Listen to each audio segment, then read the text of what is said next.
Ever heard something that made you spill your tea, roll your eyes, or plain laugh out loud? Welcome to Say What Now TV, your place for daily content on tongue-slipping, mind-bending social issues and trending topics around the world.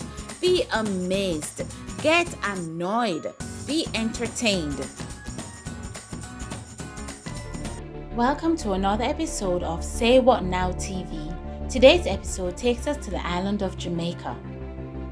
Tourists enjoy a utopia in a gated paradise on the island, while the citizens of the land live in fear and terror caused by the escalation of crime and the ever-present pandemic.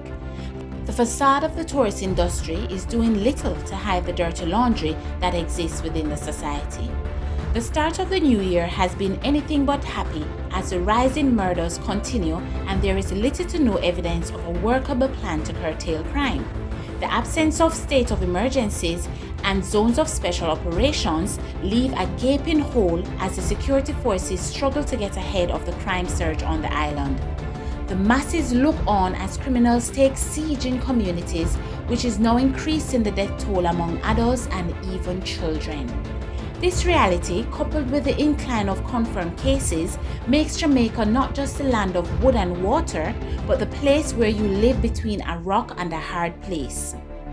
The masses struggle to balance public health and safety, and a sense of lawlessness can be felt in the land.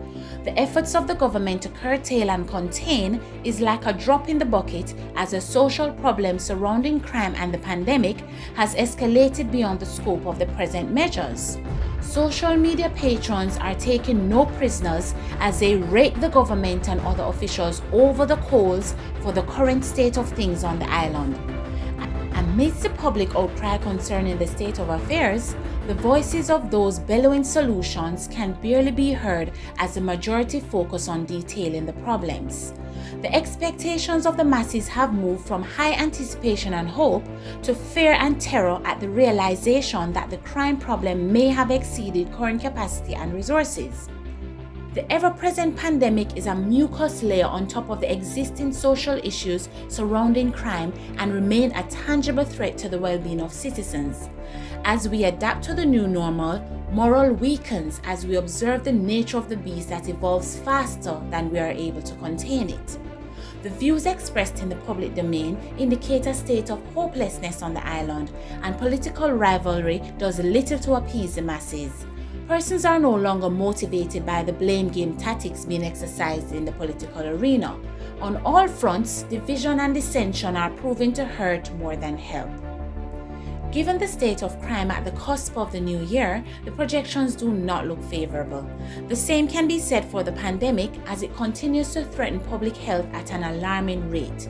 So while we entertain our valued guests over martinis and themed entertainment nights, let us remember that the inhabitants are suffering in this Jamaica land we love. As citizens, it is our moral duty to remove imaginary lines and promote a unified and unbiased approach to addressing the social and public health issues that threaten our well-being and livelihood.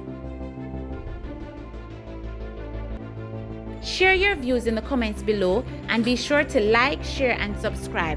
Also check out another episode of Say What Now TV. Do you have a burning issue that would shock or entertain our viewers? Share your scoop at saywhatnowtv10@gmail.com.